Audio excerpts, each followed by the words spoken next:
Up in the northern reaches of Canada, there is a transport company owned by the Mackenzie family, Jackrabbit Remote Transport. The business offers services to fly people and supplies to the harder to reach areas up in these parts. William Mackenzie, the son of the owners and the main character I was playing, was having a painfully slow and quiet day until a woman called to alert him that his ex-wife, Astrid, would be paying him a visit, and she would show up with a request to be taken to an unknown location on Great Bear Island to deliver a silver case, and she does not want Will to ask any more questions. What's in the case, Astrid? No questions. This is the start of the Long Dark's Wintermute. While this isn't a lore video, those will come later, this scene sets up the circumstances that Will, and to a lesser extent Astrid, endure. Great Bear Island has been experiencing a quiet apocalypse, and like all collapse stories, it wasn't a singular event that caused everything to fall. It has been a tale of the polycrises. It began with an economic collapse, followed by impacts from natural disasters, and an illness that resulted in the people of Great Bear feeling left behind.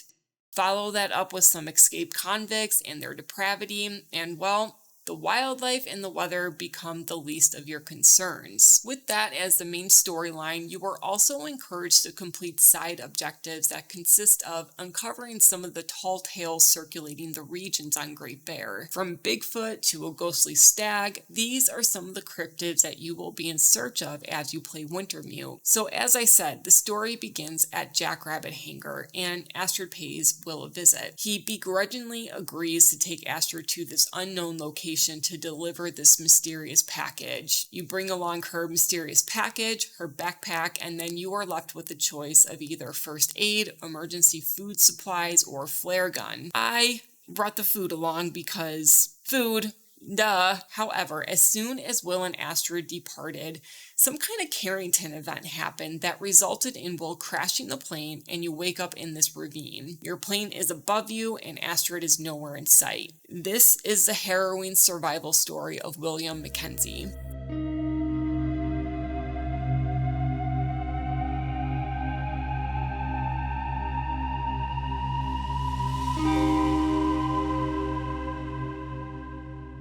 This was played on Hardened Survivor.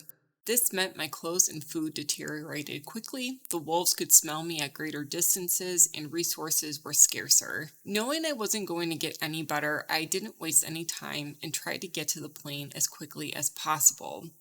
Once there, I obtained my jacket, Astrid's backpack, and that mysterious case. Even with those items, I still found myself needing warmth and a place to rest. This always led me back down to the ravine, where a cave served as a shelter with a guaranteed bed and a place for a fire. However, my objectives were to survive the night and search for signs of Astrid. It was pretty clear she wasn't in the ravine, so within a day or two I was walking over a hill to get some answers. And then Will let me know that I found my first clue. She definitely passed through here. So I marched on and quickly came up to this little depression with bunnies hopping around. They were my first tutorial. I really need to get a rabbit. My life depends on it right now. To get myself a bunny, I had to pick up these stones, throw the stones at their little heads, which stuns them, and then break their necks. Now, I relied on bunnies fairly often throughout this whole game, but they don't really fill you up all that well. You will soon learn how bad of a shot I was with the rifle, and because of that, my protein consisted on needing like 4 bunnies to fill me up, or scavenging deer carcasses that were killed by wolves. Speaking of wolves, as I persisted, I spotted my first one. Whoa, is that a wolf? And it was feeding on a deer carcass. It's foreshadowing to how I would acquire my meals like 90% of the time. As I mentioned before, a quiet apocalypse fell on Great Bear, and whatever took my plane down caused a ripple effect. People were trying to leave but didn't have the means to do so outside of leaving on foot. Without proper gear and provisions, some succumbed to the elements. I was constantly being confronted with this potential fate, and this served as a good reminder to always make sure you had what you needed to survive before heading out for the day. That means wood and matches, food and water, a sewing kit, a bedroll, All of these items may be needed at a moment's notice, and spoiler alert, sometimes I forgot. Thankfully, I wasn't as far from civilization as I initially thought. Really sets the mood. Smoke from that chimney. Is that Will? That He's means like noticing someone's so many things before I do. Didn't even like register that I was looking at a radio tower, and he was like, oh, look at that. That means that there's like civilization around. Hello! The radio tower and smoke from a chimney were definitely signs of safety, or at least warmth. Heading to the big house on the hill, I found another corpse, but this person was different. They did not appear to be a normal person looking to leave for better opportunities. They had an orange jumpsuit on, a sign that they were a prisoner, and their end was violent. I'd get some answers on this, but before that, I went to check the house on the hill.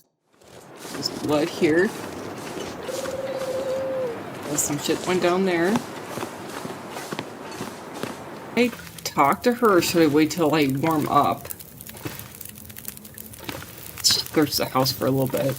In the house was Grey Mother, and she elaborated more on the natural disasters and the impacts they had on the people of Milton. There was a series of quakes that caused a landslide, and that cut off entry in and out of Milton.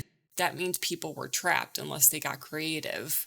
Additionally, this prevented resources from being imported into Milton. So if you didn't have a prepper stash stocked up, you would be in trouble before help came to unblock the access to Milton. Just as the landslide took place, a bus was transporting a group of prisoners to Black Rock Penitentiary. The prisoners overpowered the bus driver and attempted to take over Milton in the process. They were not kind to some of the residents they came across. At the end of the day, Grey Mother and I formed a partnership. She would try to remember another way to get out of Milton, and I would gather up enough food and wood for her to last this eternal winter. Between the objectives Grey Mother provided and the secret locations of supplies found within the notes around town, I was searching every building and learning to unlock safes in order to find the supplies I needed. But nothing ponied up more than the gas station, and at the gas station I met Methuselah for the first time. Well, another stranger. Methuselah was either a figment of my imagination who showed up when I needed help the most, or just another survivor who seems to be able to withstand the elements up in these parts way better than me. It's like in the middle of the night, but... what the... Methuselah? My man, how's it going? Again, I'll elaborate more on the NPCs in the lore video, so check out the playlist if you're interested. With the general plot out of the way, let's talk about the gameplay. While I was in Milton, I was unarmed. I couldn't craft a bow, and none of the frozen corpses had weapons on them. These weapons are handy in case you have an encounter with aggressive wildlife, and in Milton, the area was crawling with wolves. I could hear it crunching in the snow.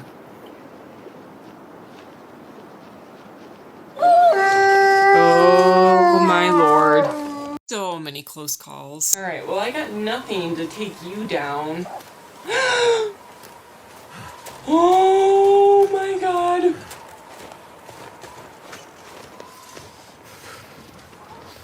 The only type of weapon I had were rocks, and I did experiment with them.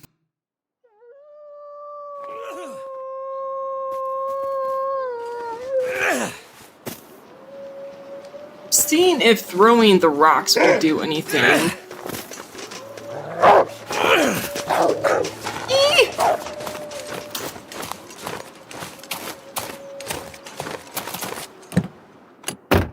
I don't know how to evade them yet. Within the city limits of Milton, I was lucky enough to be able to run into a car or house if I felt like I was being threatened. For the most part, I relied on avoidance as much as possible. However, as I began to collect bunnies for food outside of the city limits, I couldn't get out of the wolves' range of smell detection, and I didn't have a car or a building nearby to run to, so I had to get rid of them some other way. Luckily, I had a group of people who came to my streams consistently, and you guys provided so many great pointers, and it truly all started with pointers on how to deal with the wolves.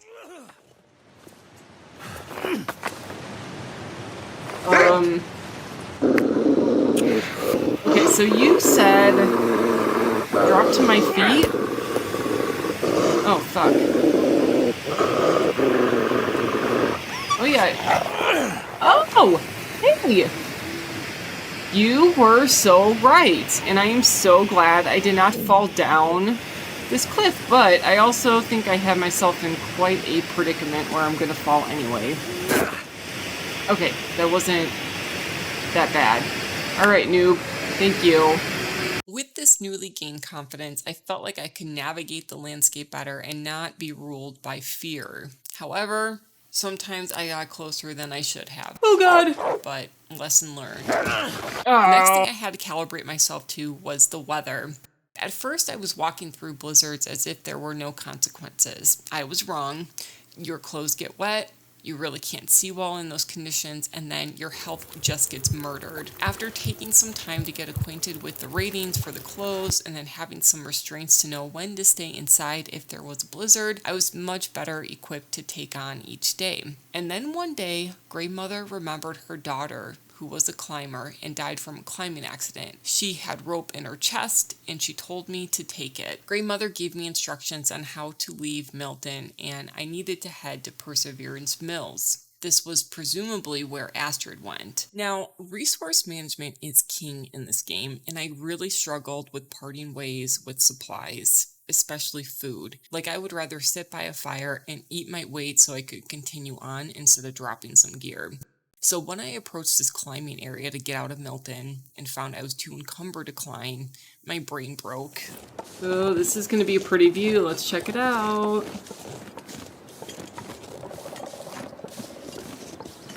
Oh, beautiful. Oh, there's like a rope down there.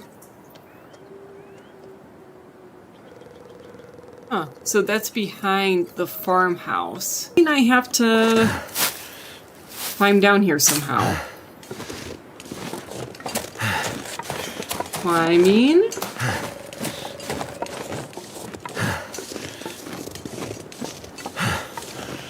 Okay.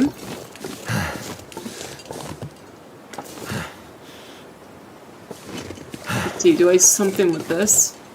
I have a bad feeling I'm never gonna see this place again. Uh-oh. I think that's a premonition. Down? Too encumbered to climb? Are you telling me I have too much shit on me? Oh no. Alright, well, we're gonna drink some of this stuff, I guess. Once I got down, I was graced with Methuselah's presence again, and the mystery about him deepened. You see, a few days ago, I headed out to a homestead where a convict was inside, and he was alive. He had a stab wound, and he spilled the beans about how he didn't really give many people in Milton mercy. What did you do to my friend? We burned them all, you know, in the old school. It was so easy, we just shoved them in there and locked the door. And he alluded to Astrid being the one who stabbed him. I was left with the option to drive the knife deeper, which is like symbolically killing him, or remove the knife. I removed the knife because, hey, I obtained a new knife as a result, and I kind of figured he would bleed out anyways. Methuselah knew this happened, and he alluded to the fact that I saved him, or spared him. Too much suffering. You chose to take mercy. To save a life that probably didn't deserve to be saved. You mean the convict? How'd you know about that? Whispers in the wind. So he is either following me to some capacity, or he is some sort of psychic. I have some theories, but again, check out the playlist for the lore videos. Anyways, I'm such a stand-up person. Whenever I meet with Methuselah, he always has items around him, and I just help myself. Don't mind if I do. Okay. But it's also kind of getting kind of late, so I might crash here. Well, no, it's not too bad. So thanks for the coffee. From here, I had to climb up again. And guess what? Oh, my God. Once I got my weight down to climb, I passed through a cave, and on the other side, there was quite a scene.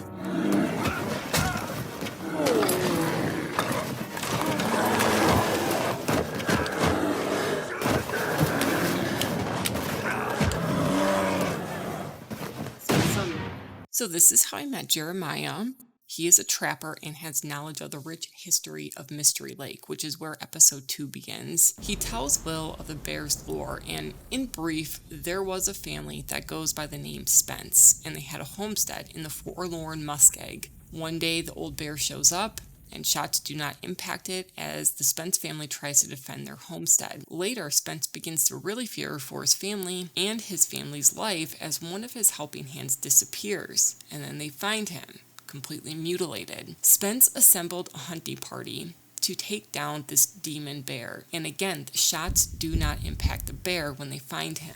He just casually walks away as the team unloads their rifles. Then Spence decides to forge a special spear, and he goes out one more time to get the bear, but that didn't fare too well for him. He too disappeared. A search party goes out to find him, and when they did, he was not in the best of shape. In Spence's dying last words, he said the spear stole the bear's soul. Later, a wealthy businessman, and this was years later, this businessman, he obtained the spear and hung it on his mantle. So you could probably guess where this is going. Now, before being tasked to hunt down the bear, I had to head over to the Carter Dam to find some heavy-duty meds for Jeremiah. As Jeremiah gave me his rifle for protection, I was a little reluctant to leave the cabin because I wasn't sure if the bear was going to be out there. And he kind of was.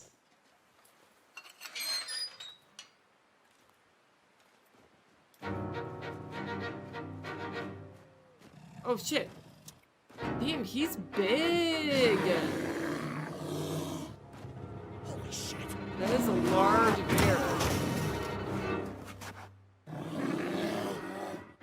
Waking up freezing, and with the bear gone, I was able to stay on task and look for those meds. When I got the keys to the medical supply cabinet, I was able to retrieve the kit and bring it all the way back to the trapper's house to kind of revive him. And then I proceeded on to look for notes, complete some side objectives, and find more supplies. The next main objective was to search for the spear and then find pieces at the radio towers to get the radio back at Jeremiah's working.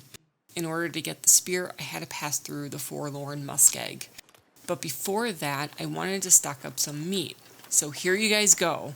Watch how much of a stellar marksman I am. I should try shooting one of these guys. That's also one of my my objectives. Oh, I see a dead body by the dock.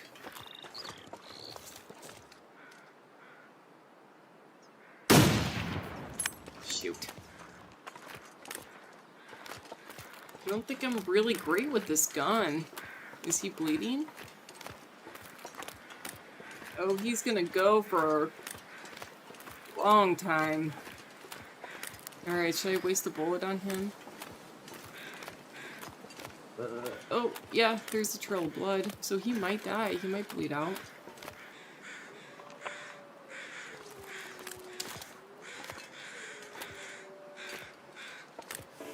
Shoot. I was just about to shoot.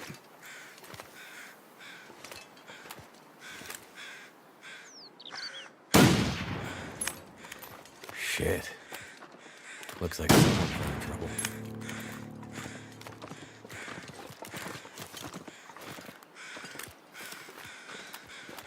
Stop!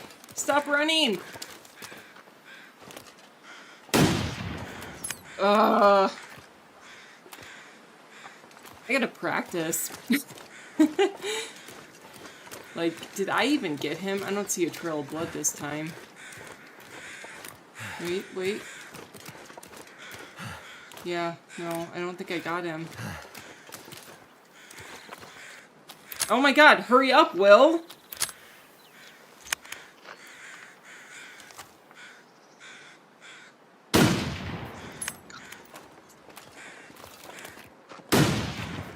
Are you kidding me? Huh. Did I miss every single time?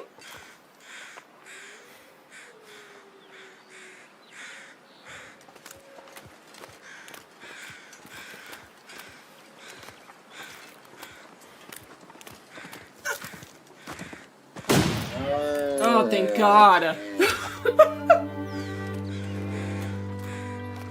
The only way I was able to do that if he was like right in front of my face. How embarrassing. Alright, dude. Thank you for all your meat. The Forlorn Musket was one of my favorite maps, as it was like one giant wetland surrounded by mountains, and it reminded me of a lot of places I used to camp at when I lived in Lake Tahoe. This was an area that I would explore more, but for right now, I was just on a mission to get to the spear, so my plan was to just pass through. I did need to take a break to warm up in one of the rail cars, and there I encountered a very weird wolf. Hey. Hey. Oh my God, if he comes in this time. Oh. So I think he's afraid of this fire too. Well, that's good to know. I have no idea if that's true. I continued on and followed the rail line to the other side, but not without finding a frozen corpse with a note. And this one, as in the note, hit a little differently. Judging by the amount of blood frozen on this page, the author wasn't doing too well when they wrote it. First, it was the expletive rancid meat, then the sprained ankle. Oh my God, this is like my life. Then the expletive convict out of nowhere gave him the slip by falling down into a damn ravine. Of course, that's when the expletive wolves came, dropped my stuff and ran as much as I could with the sprained ankle. If you're reading this, this is as far as I got. Should have never tried to leave Milton. Oh, yep. I really felt that note. I kind of thought that was going to be me for a second. It was starting to get late in the day, and it makes you feel a little uneasy having no knowledge of where the next shelter is. Panicking, I began to pick up a whole bunch of sticks, thinking I'd need them all because I was going to be sleeping outside. But when I got to this derailed rail car, the bear paid me a visit again. Nothing else in here, right? Okay.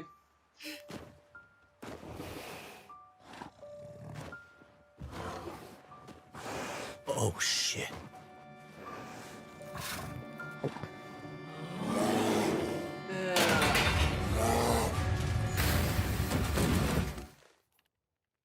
And then it was my first time seeing the auroras. What the hell? Lights. I can eat a horse. Is that flipping Methuselah? Looks like he's a ghost. Hey dude.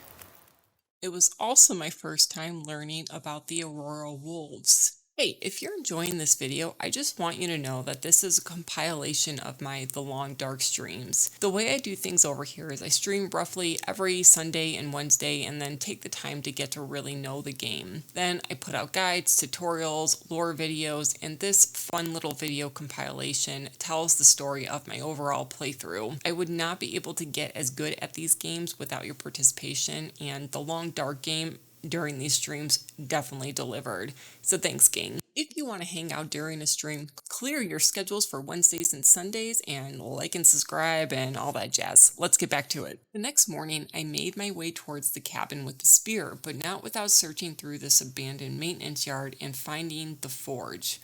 A little bit of foreshadowing. The weather was nice and the walk up to the cabin was pretty. If this cabin wasn't on the outskirts of pretty much everything, this would be a cool spot to take up residence. One thing that you'll see, or really hear in Wintermute, is that the electricity doesn't work anywhere. But there's this theme where you get phone calls randomly throughout your playthrough. Most of the time you know where the phone is, and when you pick up, someone else is on the other line. But in this cabin... Oh my God. Okay. Where is there a phone?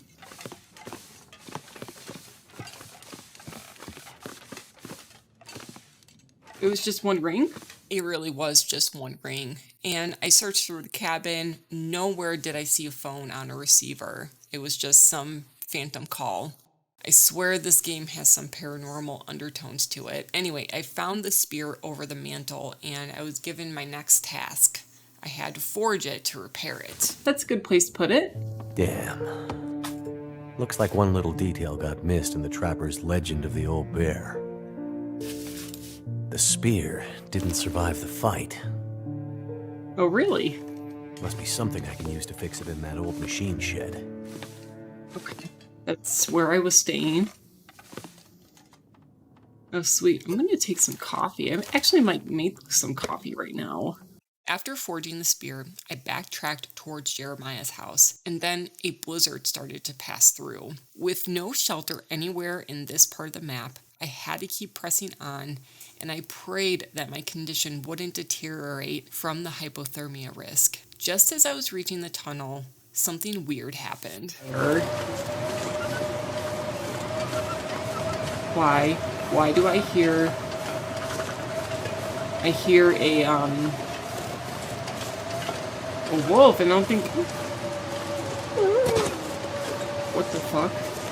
I really couldn't be concerned with what killed that wolf. The next place that I knew of for shelter was the derailed rail car in the forlorn muskeg, and that was still a ways away, but I did eventually make it there with the chunk of health taken off. I slept through the storm, and by the morning, it started to let up. So I continued along the rail line just to pass through the forlorn muskeg once again, and then the demon bear popped up.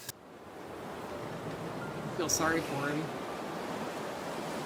Not feeling so cocky now, huh? And all it took was for me to go full-on Grizzly Adams. I'd better get out of here before he comes back.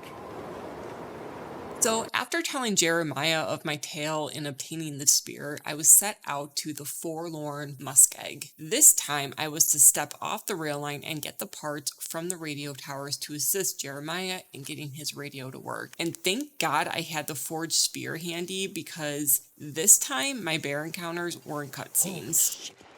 Okay, Wait, I'm sorry. this time I'm ready for you. Come on, you big bastard! I don't know what to do. I set the spear, it said? Nope.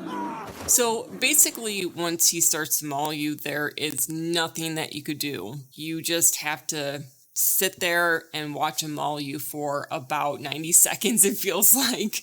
But basically at this part, you gotta fight off the bear with the spear at least 3 times before he runs away. And this happens at 2 of the 3 radio towers. At first, I did not know how to time setting the spear up, so I did get my butt kicked, but I eventually got what I needed and was able to fight off the bear. And I thought that was it, but no. The bear comes one more time to drag you into his cave. No! Avoid the bear, find your spear.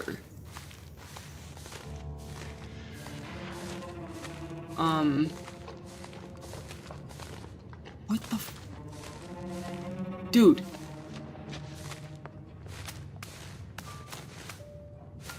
What am I supposed to do, guys? Oh, my pleas for help. This was a nerve-wracking challenge, and I do have a guide on how to beat the demon bear now, but the first go at this was not so streamlined. Basically, you go through a series of tunnels that open up to chambers, and one of the chambers has the spear. You gotta grab that spear and finish the fight once and for all. I never even entertained the idea that you can explore the chambers because I did not want to get mauled. Once I got into the chamber with the spear, my biggest disappointment was running out of my spear holding stamina. Oh, fucking A. I just ran out of my stamina. That put me in such a bad way. But it is the only time that I've used a stem, and it fucking saved my life. Okay, very good, very good. Just,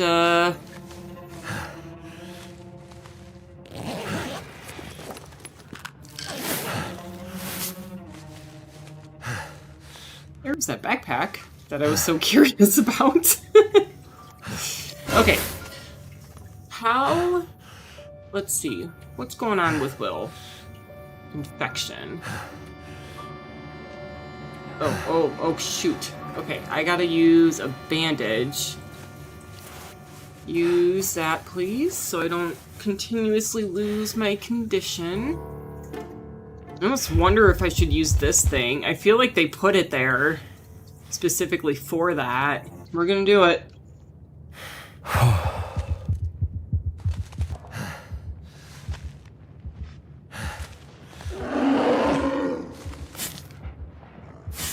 Oh shit.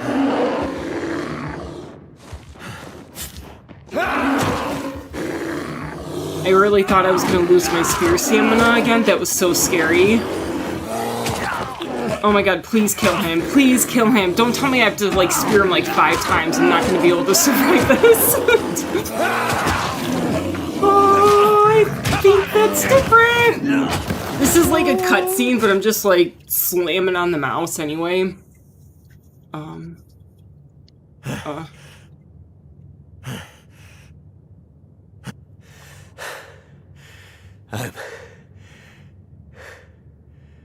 I'm sorry. The bear is dead. After blacking out for some time, Jeremiah took the radio tower parts and was able to get his radio up and running. With the frequency set to Perseverance Mills, I held my breath in anticipation. Would I be able to get a hold of Astrid? No! Quarantine. Damn it! No. And apparently Jeremiah really needed to get a hold of someone too. So instead, Jeremiah put me up and told me I had to take a detour and deliver a message. It's on my way to Perseverance Mills anyway. Right. Through Carter, out the other side. You'll find your way to Signal Hill. Old weather service radio there. More powerful than my shortwave. You should be able to reach them. Reach who? I'll give you the frequency. Ask for Atwood. Atwood. Got it. What's the message? Wintermute. Wintermute? Yeah. Just that. Atwood will know He'll what it know. means. Once you've done that, keep following the road north and you'll eventually get to Perseverance Mills. You'll start seeing the signs a few days walk out. Okay. I can't go back in there. I'm done with him. Time to move on. Alright. In order to get through to the other side of Carter Dam, I had to wait for an Aurora event to basically turn the electricity on so I could get to the back end of the dam. So I spent my days fishing, hunting, and then lots and lots of resource management, knowing that I probably was never going to come back to Mystery Lake again. I was really wondering what the heck I should carry with me. But every night I would go to the Carter Dam to see if there was an Aurora event happening. And upon first arrival, Methuselah was there. There are still stories that need to be told if you wish to play a part in them. There is always time for that. But if you are in a hurry, by all means go. Nobody would fault you for continuing your journey onward. You know, it's been a hell of a slog out there. Never mind that damn bear. I've nearly died more times than I care to count. It couldn't have been easy for you either. You seem strangely calm about the hostility of this place. I have wandered these paths a long time, friend. I was a walker. Now I'm a watcher. I'm here to observe these times and help where I may. So yeah, each night that the Aurora didn't happen, I'd sleep by Methuselah, and then the next day I would do it all over again. Fish, resource management, hunting. Ow.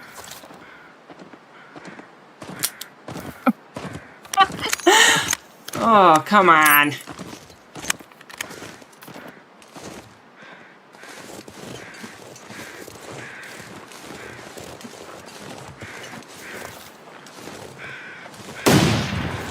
How did that not get him?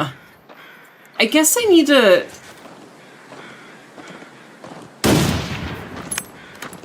That at least hit him.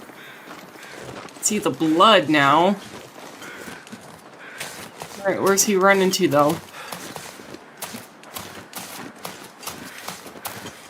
I'm gonna follow you. Oh, no. Did he go all the way up here? I don't think I could get up here.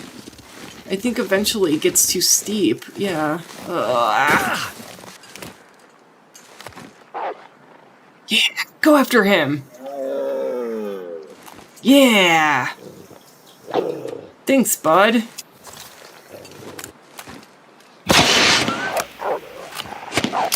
When the aurora finally happened, I made my way through the Carter Dam using the elevator to get to the lower level. Once again, I was forced to carry the bare minimum as there was a rope climb between floors. Hinterland really knows how to play into my weakness. I know, Will. It sucks. I hate it so much. I hate that they're making me make this decision. So I did whatever I could to carry more. I rested some to increase my carrying capacity, for instance, but I eventually had to leave some things behind. And this is a little bit of a spoiler. It doesn't really matter. When you get to the next episode, you pretty much get a reset on what you're carrying.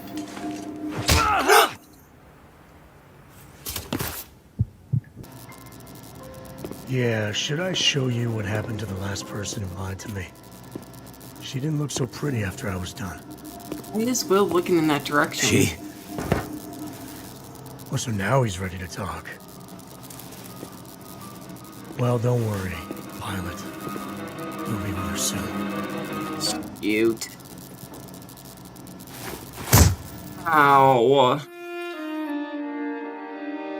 At the start of episode 3, you wake up as Molly. The dude you saw knocking Will out was Mathis, and I'll introduce you to him a little later. But Molly starts out her day searching for resources to live off the land, and on this day she finds Astrid, barely alive.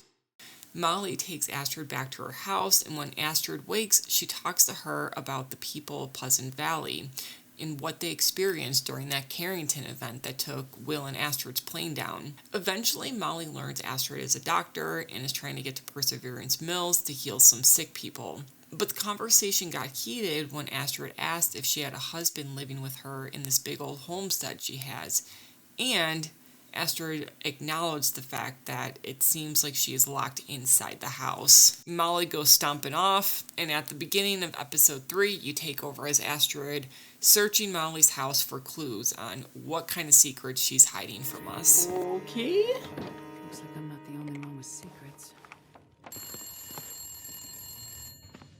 It's gotta be this thing. Yeah.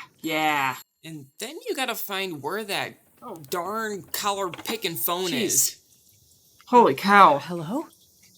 Thank God you answered. Molly? Yeah, it's me. Listen up, Doctor. Okay. They have me surrounded. They're smart sons of bitches. Wait, who has you surrounded? Are you in trouble? Not who, what? It's those damn wolves. They've cornered me in the barn. With Molly surrounded by wolves in the barn, Molly tells you where to get the key to get into the basement and where to go to get yourself armed. And speaking of arms, What? there's one of Molly's secrets. Once you get the gun, you head out in one of the worst blizzards ever, and you soon discover that Pleasant Valley is cold, like one of the coldest regions on Great Bear. Sounds a little scary. Oh no, it's a demon wolf now. Ooh. Hey. Where is she? Oh, did she just lock me in here?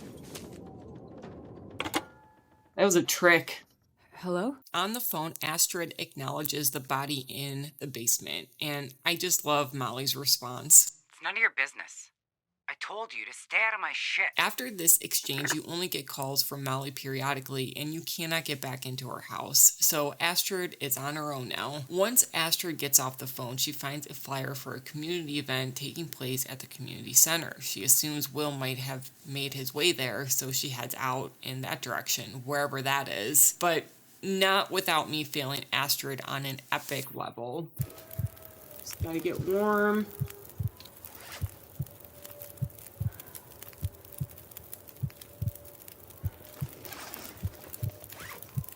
I think that's the other thing that's got me. I need the dressing.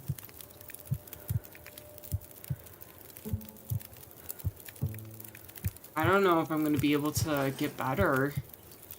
I don't know how I did it, but once my condition turned white, I made a beeline for that community center. It was something else. God, what a race against time. Mining town. Or used to be, anyway. Come on. You got it, girl.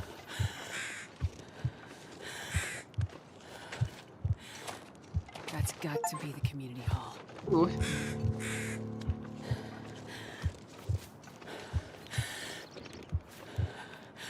Hey, get the pole out of the way. Ugh. Astrid stumbles in, barely alive, and she speaks to Father Thompson. He thinks she is a survivor from a passenger plane crash that happened just yesterday. Astrid offers to check on the survivors, but the thing is I'm actively dying in this condition. And that's because I got bitten by a wolf earlier, so it wasn't just the hypothermia I had to deal with, I had to find disinfectant. Searching for some, there was none in the community center, so my next hope was that I could possibly find some lichen just outside the community center, but upon leaving, I discovered a new type of wolf. No. The timber wolves, and I was not ready to deal with them yet. But I was really left with no choice. Just across the road was a rural store, and perhaps disinfectant would be there, so my plan was to make it to the rural store and either find disinfectant inside or lichen on the way. There's almost never anything in the cars, but we're gonna see.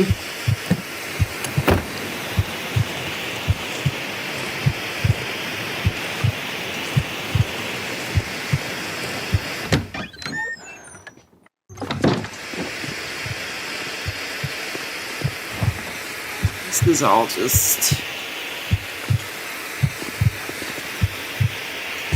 If you guys see any...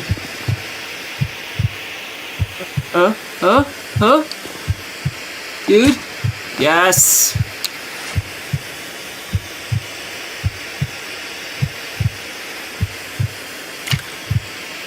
Holy hell.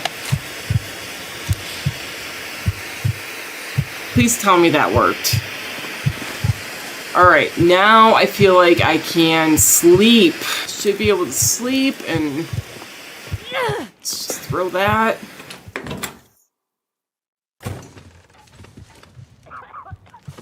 Right? Because I healed, right? Right? Ugh, thank God. Alright, let's just sleep this off. Let's just sleep this off. I gotta get my condition up. Oh, yay! Oh my God, thank you, Nick, for telling me where the bedroll is, and I'm so glad we got through that. I do not know how I survived that.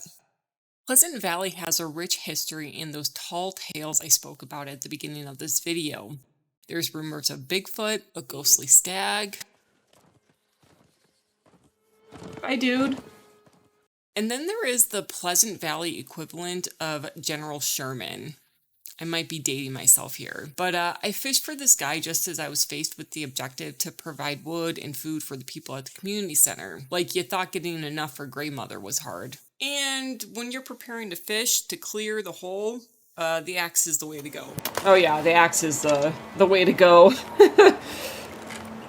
Okay, so let's do 2 hours and see what happens. It's dusk, so that can't be... That's it! Yes! Woohoo! Getting enough for a couple of people was a whole nother story. Even this giant fish didn't really meet the caloric requirements that they needed. Alright, let's see. What does this do? Okay. I cannot believe they only gave him like 3,000. It's realistic, but dang. Oh my God, look at how nice she's walking now. She's all like, tweedly, deedly. She could like skip around if she was able to jump. Other than that, I was learning to deal with the timber wolves, and outside of the demon bear, I thought bears were not in Wintermute, but here we are. There are bears in here? Do you guys see that? I thought there weren't any bears in Wintermute. At least that's what I had heard. I am staying away from that thing. Dude. The most daunting task in Pleasant Valley was heading towards the plane crash. The aftermath was not good. On one hand, I was selfishly gleeful of all the food to collect, but there are also a lot of bodies to search. And as I continued to search the wreck, I was telling you all, like all you people within the stream, that I kept hearing something and I thought I was going crazy. Okay, so I keep saying it, but I hear somebody whimpering. Like, I think I'm going to find a survivor in this wreck. I just haven't found them yet. Oh, I think here she is. Knew it! Oh god, you're alive. Or how am I gonna get her out of here? That's the real question. Help me. I'm here. I'm here to help. Please. It hurts. This was Gwen, and she was the lone survivor, at least around the wreckage. It was a long way to get her back to warmth, and I tried to get her there within the same day. So I just made a beeline to the community center and carried her over my shoulder. And I don't know how Hinterland was able to plan this and everything, but I got a phone call. Wait, do you guys hear that? What the heck? I can't feel my hands. Okay, well, I'm assuming I have to pick this phone up. I'm wondering if I should light the fires just to keep Emily warm. I think I'm just gonna set her down. Hopefully this will be quick. How do I get in here? Just like Methuselah, Molly knows what I'm up to. Hello? Me again. What? How did you know I was here? Party line's a funny thing. All the calls go to every phone in the area. All I have to do is wait for you to pick up. What do you want, Molly? I'm kind of busy. Yeah, I saw you found a survivor at the crash site. You spying on me? Just watching. Curious. Basically, she called to tell me that the wolves killed her husband, but she was pretty much fine with him being killed. So anyways, I picked up Gwen and we continued on, making our way to the community center. One thing that was interesting though is she was talking to me a little bit while I was carrying her, and she was saying things like, "Oh, the fire in the sky, the lights in the sky." I totally thought that she was talking about the Aurora events, but no. She has PTSD from the plane crash, which was just kind of an added layer of creepiness and just like a somber detail to the game that I really appreciated. And of course, the added challenge with bringing Gwen back to the community center is it would be nice to avoid the Timberwolves, but was that totally possible? Not really. All right, let's see if I can get a good shot in. Okay, well, that took a chunk of their morale. Oh, got him in the tush. Where'd they go? When she was returned, Father Thompson and I discussed the passenger manifest, and it was determined there were probably more survivors to find. A lot more, in fact. And this part of the game was actually pretty cool. Upon entering the area where the survivor was, potentially, I shot my flare gun to shoot a distress signal, and that triggered the survivor to shoot their flare gun in response. I'll wait till I get a little bit closer to put out my flare. So, let's do it here.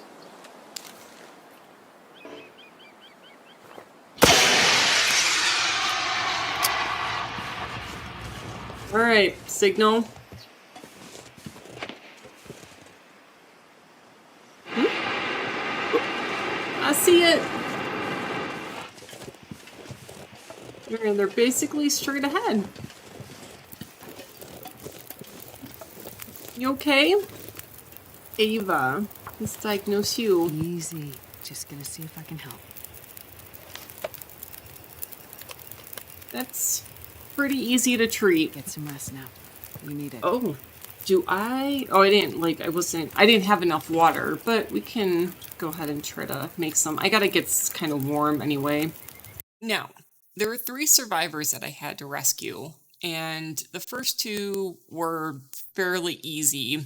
The third one, Mr. Wade, I forgot so many things that were important when I went to go rescue him, so I had to just kind of improvise.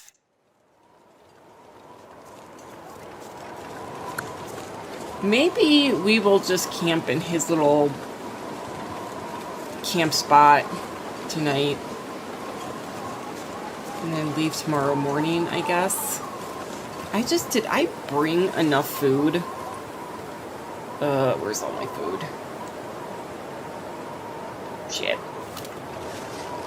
It'll be enough to hold us over, but not a whole lot. Easy. I'm here now. Put my gun away just in case I don't accidentally hit ya. Let's see what's wrong here. Okay, so he's still dehydrated. Cool. There. That should be better. Alright. Now that I think about it, yeah, I think we will stay here. He's staying warm. This is infinity. I should get my condition up by having some of that birch tea, which I didn't pack. Son of a gun. I just think we should stay here. It's gonna get dark. She's not gonna be able to carry that much. Let's just stay here.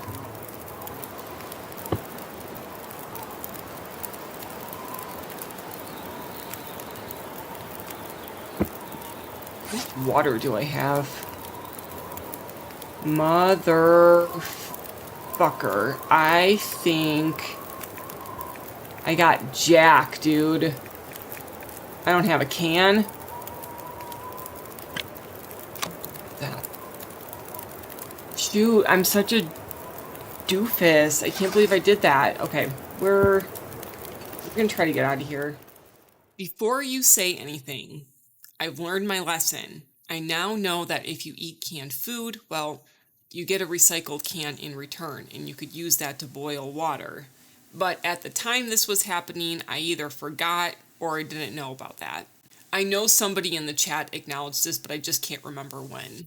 With the last of the survivors found, I was nearing my end with Pleasant Valley, but not without receiving one last call from Molly, and she told me to go to Signal Hill, where I might be able to get a radio signal. I tried to get there without having to deal with the Timberwolves, but they are strategically placed in this game, so it was just unavoidable. Yeah.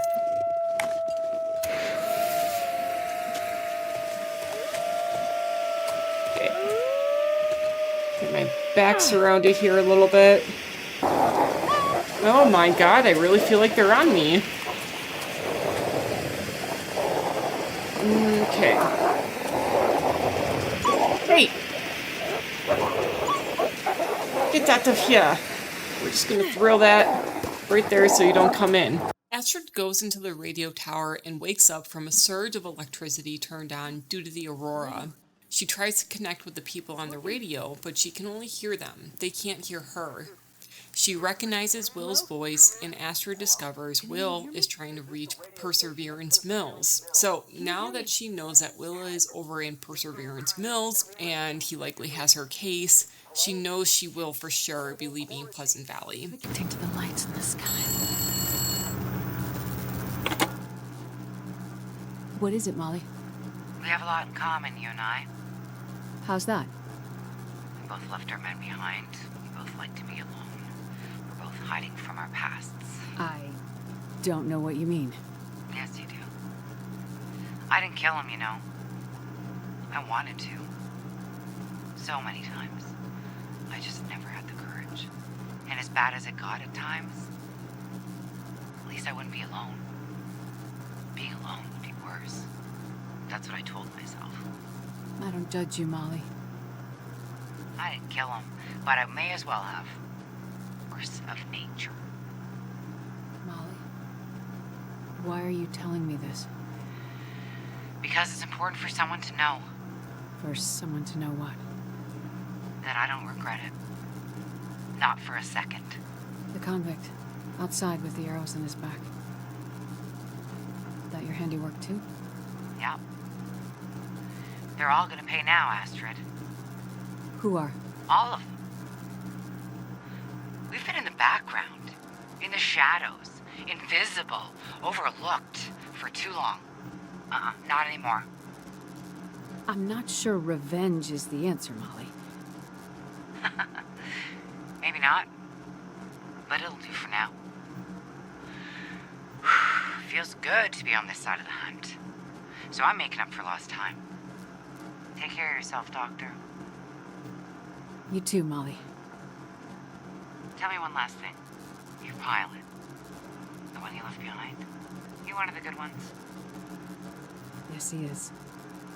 But things are complicated between us. Let's just say I wouldn't want to find him with an arrow in his back. Then I hope to never meet him. It's been good talking with you, Astrid. For a little while, you took the loneliness away. I hope you find what you're looking for. I hope you can help those people up in Perseverance Mills and find some peace for yourself. Thank you, Molly. I hope you can find some peace too. So this was the last real call with Molly, and you'd think all the convicts were killing themselves with their violent ways, but no. It's Molly, for at least some of the murders anyway. Now, before I left Signal Hill, I went outside to check the view. Signal Hill has got to be a high point in Pleasant Valley, and so the view during an aurora definitely has to deliver. Those wolves are still out. Wait, where'd that guy go? There he is. I think I can use this. Like, I don't want to go out here, not worry about those damn wolves, and just, like, check out the view, you know? I don't have the little meter for the wolves. But yeah, let's just go check out the view, guys. Wow. It's pretty.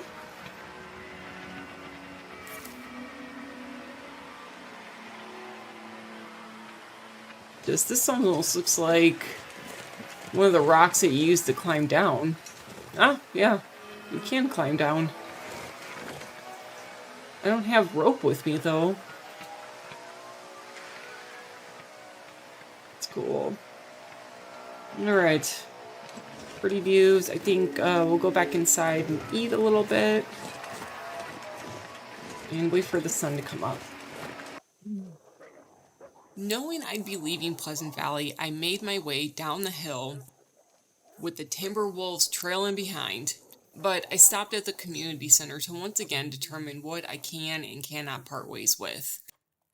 Then the plan was to head out to the mine, but you all were making me super nervous.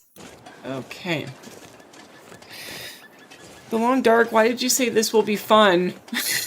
Is something weird gonna happen? Because that's all just...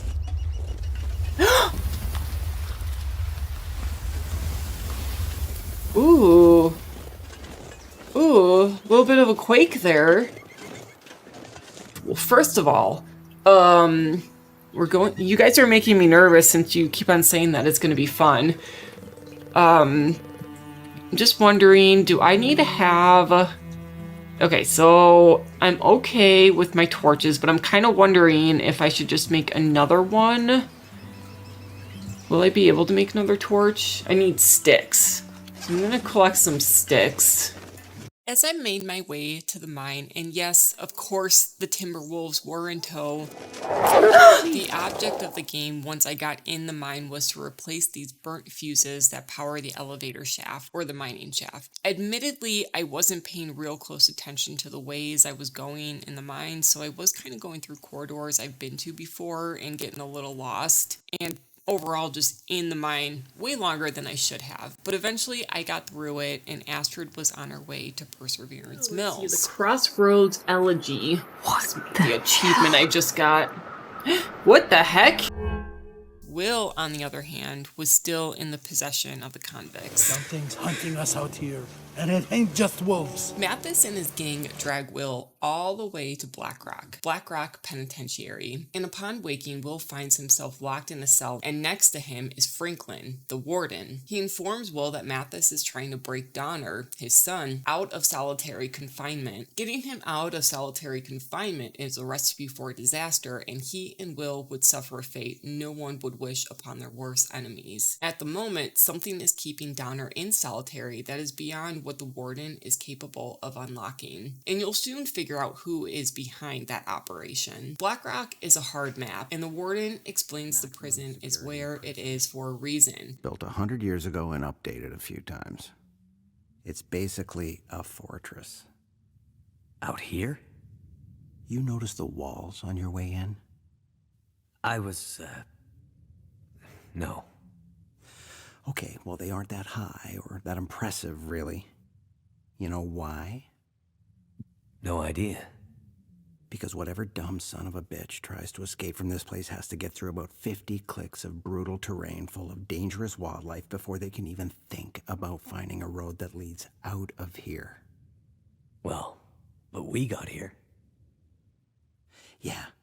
But are you gonna get out? The same challenges the prisoners would have should they escape are the same challenges you as a player will have. Eventually the convicts break up the warden and I's conversation, and I convince the convicts to let me outside to get the supplies they need because, well, what's the harm? Mathis is probably going to kill me anyway, and the prison is the only place that offers real warmth. So they either let me out to get the supplies, and if I don't come back, well, the wolves and the cold probably got me. What's the harm? I'm gonna die anyway, right? They agreed to let me out, and it was up to me to experience Black Rock for the first time. It was mentally exhausting, and here's why. The first objective was on the eastern side of the map. Just like the warden said, there were high cliffs and wolves everywhere. As with all new chapters, I started off with pretty much nothing. I only got some flares and torches, and then a bow and 2 arrows. I had enough flares that allowed me to progress across the map pretty well, in handling with the wolves, but a new animal was introduced in this episode, the moose. At first, I thought I was giving enough space between Moosey and I, but I was dead wrong. And this first encounter landed up being a standoff that lasted over an hour and a half in my stream. So here are the high points. Ooh! Oh, you're just like a moose in real life. Okay. Alright, fine. I will stay away from you.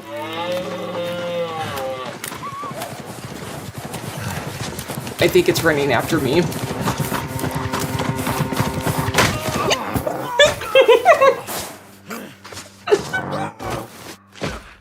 Oh my god, are you kidding me?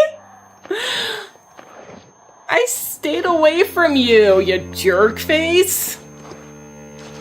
Dang. God.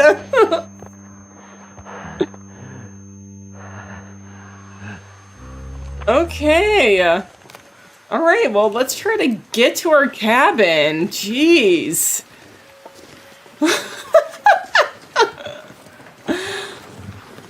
Oh my god, I love it. Not. Anything right about now. Wouldn't it be funny if he was like right in front of this doorway, like ready to just pounce on me?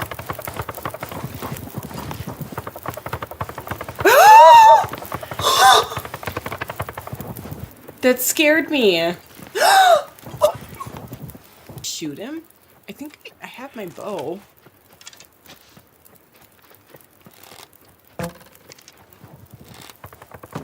Oops. Oh, please stay away from me. Oh. Oh, please, leave me alone! He's got an arrow right in his head! Why isn't he dead?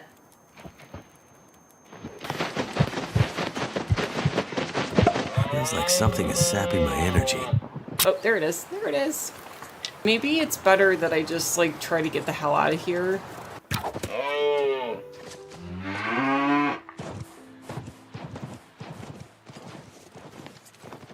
Well, there goes my arrow. Now I feel like I'm just gonna have to go after him. I can need a horse. Got ya! Ha ha ha! I'm sorry. I'm sorry. I do feel very bad, but you were, like, terrorizing me last night. Holy cow, dude. Where's the other arrow? After that ordeal, there was a trailer nearby where I was struggling to leave once I got there because the wolves are everywhere.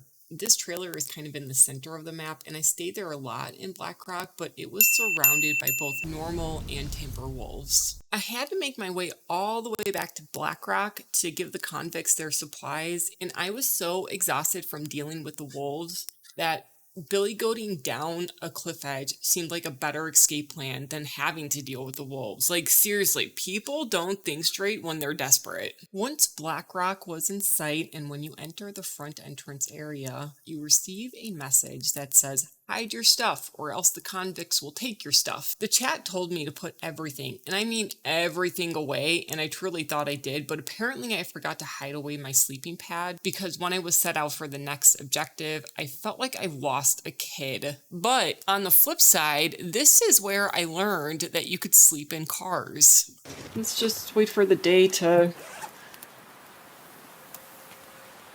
come up. Oh my lord, do I not have a sleeping thing? Did I put that away? Please tell me that I put that away. Where's the bedroll? Do I not have a bedroll? Holy fuck, yes, they do want me to just go out at night. Oh my god, Hinterland. A few times throughout the game, I cursed Hinterland because I thought they planned obstacles or they put me in predicaments that play on my real fears. But in this case, I really did have a bedroll on me when I went to go check in with the convicts. And so when that prompt says the convicts will take your stuff, they mean it. It's not like the convicts will take 30% of whatever you have on your inventory. They will take 100% of what you have minus the clothes on your back. So just keep that in mind. That was totally my bad. Like in all of the episodes, there were side objectives which took you all around the map. These send you to find missing prisoner employees and caches, which gave you more supplies. Since I didn't have a bedroll and I was unaware that I could sleep in cars at this point, I lucked out by finding the cave that had a bed in it, and I got the surprise of my life when I woke up. Dude, some weird noises that I heard. Now, I did not see the bear right here at the time that I was playing. It was too dark, and I didn't notice him until he was exiting the cave just a few seconds later. But this is a freeze frame with the exposure up because, again, did not realize he was that close to me. Okay, so it's still pretty dark. I can't even see... Where is the cave opening? What? Do you see that? He's leaving! Oh my god, that's terrifying. That bear was in here with me. The next big objective was to get to the power plant, and it was there you hear from Jace. Now, I heard from Jace when I was in the barracks after the convicts let me out for the first supply run. I just didn't know her name at the time, but she is the reason why Donner can't get out of solitary. While on this call, she asked me to get into the steam tunnels to break the old locking mechanisms that would turn the doors and gates into walls, ensuring that Donner probably would never get out. The steam tunnels were a puzzle. You have to open these valves to thaw out pipelines, which would also thaw out doors so you could get into the room that controls the locks to the prison. So you have to figure out a way to open the valves kind of in a strategic way to let the steam into the piping system to thaw everything out. I'm planning to put a guide out for this part of the game, so if you are playing, check out the guide whenever you get to this part.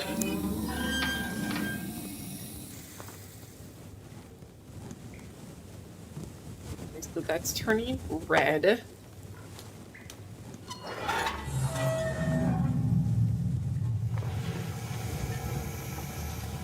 It's like moving. So you can kind of see how it's working.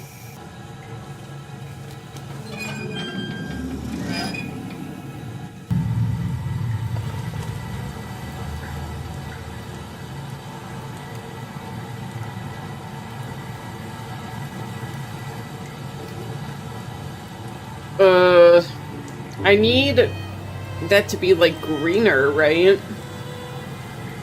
Yeah, because those are all, like, on high.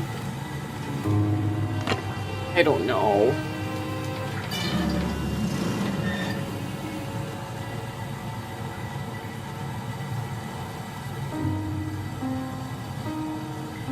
So that's closed. The steam's coming from there. So this is closed off. That's closed right now, so let's open that.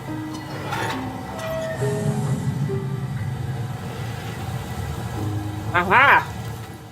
So you kind of follow suit a few other times in this section of the game until you open up the door to the control room. And then at that point, see, yeah, here it says, break the machine.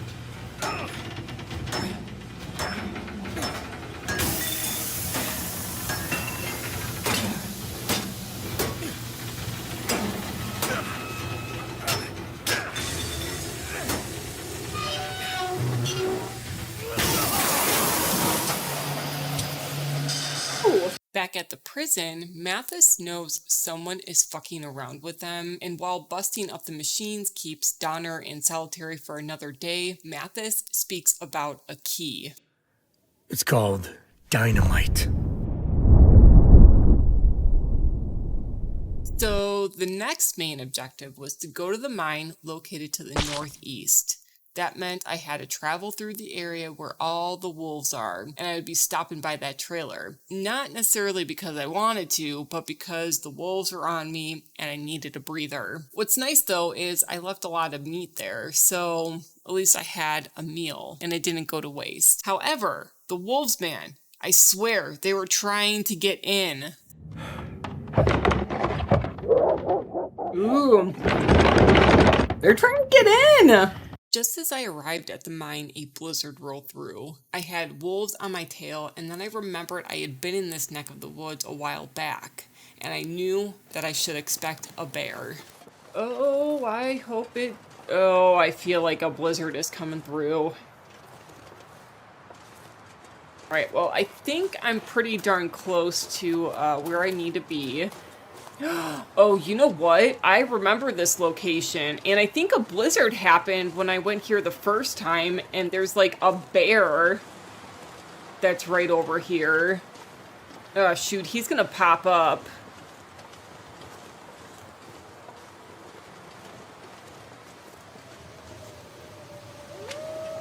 Ah, shit. God damn it. Oh my god. Alright, fine.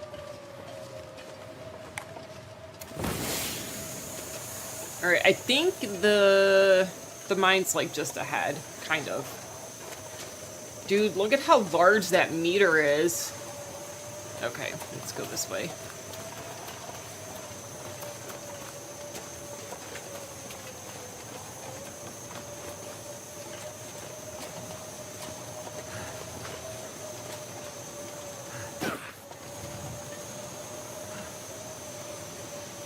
Oh boy.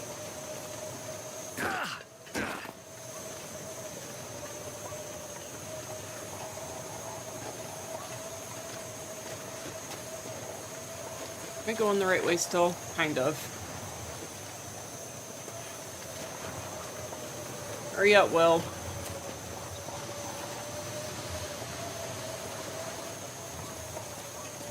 Okay, that bear is gonna be around this bend. Right? Am I coming up to a bend? Yeah.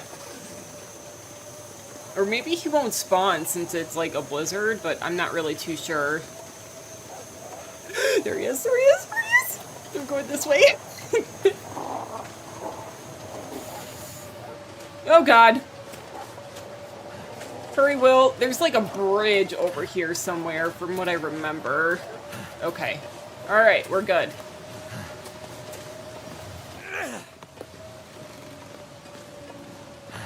Ooh, man, that's treacherous. Oh. Upon entering the mine, it felt like it was a maze. I had to find the crank to the elevator and then move between floors 1 through 3. The lower level had toxic gas, and you had to either find a valve handle to close the valve that was spewing toxic gas or find an air pocket. I died like 15 million times here, but luckily I did have a few other sets of eyes that helped me through this part. You guys. What? Oh, good eye. Good eye. And each time I was able to progress a little bit further, so I eventually did get through. Once that part was completed and you find the detonators, you needed to find a set of bolt cutters to open some gates and then do some big brain puzzle solving to get into a safe that had some extra supplies. Kind of looked janky, like with markings. Alright, there's an E. Okay, so this was... Second floor was TLV.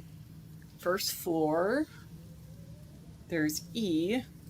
I feel like this is like spelling out the number 12 or something. As you get closer to the safe, the phone rings, and it's Jace. Oh, there's the receiver. Yes? You learn that she is a grad student studying astrophysics. Her advisor's name is Atwood. Sound familiar? Ask for Atwood. While the call with her was vague, Jace basically said that all the wonky shit that is happening with the electronics and the aurora, all that stuff, it's not normal, at least not from an astrophysical perspective. And she needs a little bit more time. So, you know, if I could stall Mathis and the gang, that would be great. So I get back to the prison, and of course, Mathis planned to kill me all along. He knows about Jace to some capacity, and he also killed Franklin. Right when I was about to taste that sweet iron, something big happened. Thinking this was my way out, I stepped out of my cell, only to find Mathis just a few feet away. And he was pissed. Solitary was still inaccessible, and he knew Jace had something to do with what just transpired. She was also involved in this. And what Mathis says to me is kind of chilling. I'm going to destroy everything you love. I had to get the hard case in the warden's office and get out of Black Rock. To get to the warden's office, you have to go through a series of rooms and ducts, and once you get into the warden's office, you kind of get a hint of what's next. Ooh, that's cool. Look, you can see. Are they like trying? Oh, am I gonna have to run through this? They're looking for me, aren't they?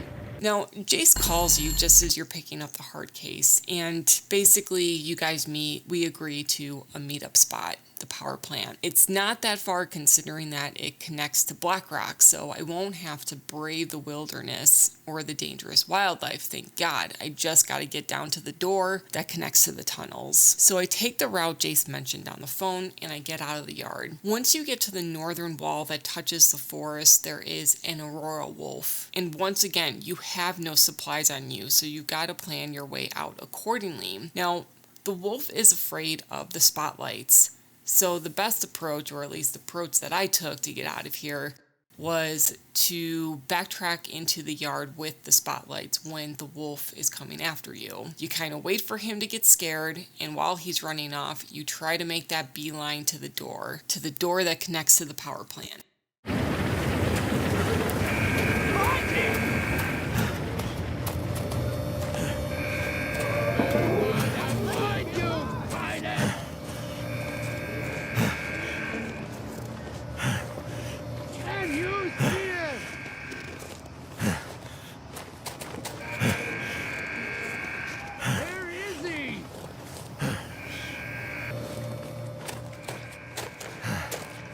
Oh, I see it. I see it. I see where I need to go.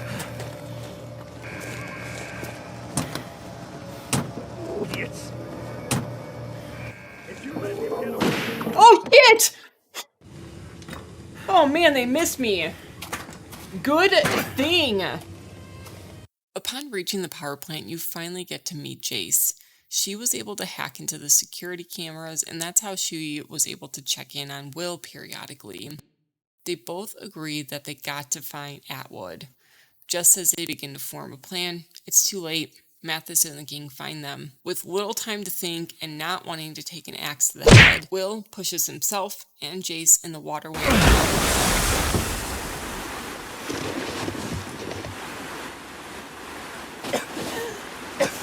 We can handle this, right? Then, on some other day, Astrid rolls up to Perseverance Mills. She arrives just like she said, but she is missing the case. You may be unaware, but this is not the conclusion of Wintermute. Not yet. Episode 5, the final episode, will be completed closer to the end of 2025. When that comes out, I hope you can join me during the streams, and I'll remaster this video, adding the last chapter to complete the story. I enjoyed the story, the landscape, and the play. Some of the sunrises and sunsets were so beautiful and so peaceful. My name is Heather, and thank you for letting me put my game on for you. Like and subscribe if you want to hear more from me. Remember, I stream roughly every Sunday and Wednesday, and we will see you in the next one. Bye.